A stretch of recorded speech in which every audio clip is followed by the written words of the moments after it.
ચંદા fruit વાળા રમકડામાં શું કરો છો તમે? અરે ભાઈ આ તો લાડવા જીયાણામાં મસ્ત મસ્ત ફ્રૂટ વાળા વિસલ વાળા પપુડી વાળા રમકડા આવી ગયા છે. મસ્ત મસ્ત આમ વગાડવાના નાના નાના બાળકો રેમાં રાખે મસ્ત મસ્ત. અને 2 પેટર્ન આવી ગઈ છે મસ્ત મસ્ત.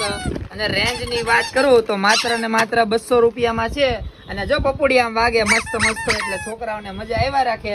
એમાં બધી પેટર્ન અલગ અલગ ટોયઝ માં આવી ગઈ છે.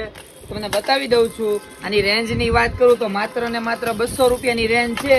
અને એક આ પર્સ પણ આવી ગયું છે રમકડા વાળું પર્સ.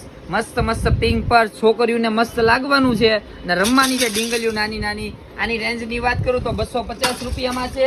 અને નાના બાળકોને જે ઘોડિયા ઉપર ઘૂઘરાની જરૂર પડતી હોય છે તો આ વસ્તુ પણ કસ્ટમરોની રિક્વાયરમેન્ટ હતી તો આવી ગયું છે માત્ર ને માત્ર 150 રૂપિયામાં. તો ફટાફટ લાડવા જીયાણાની ખરીદી કરવા માટે અને નવી નવી રીલ્સ જોવા માટે મારી આઈડી ફોલો કરવાનું ભૂલતા નહીં. અને નવી નવી વેરાયટી લેવા માટે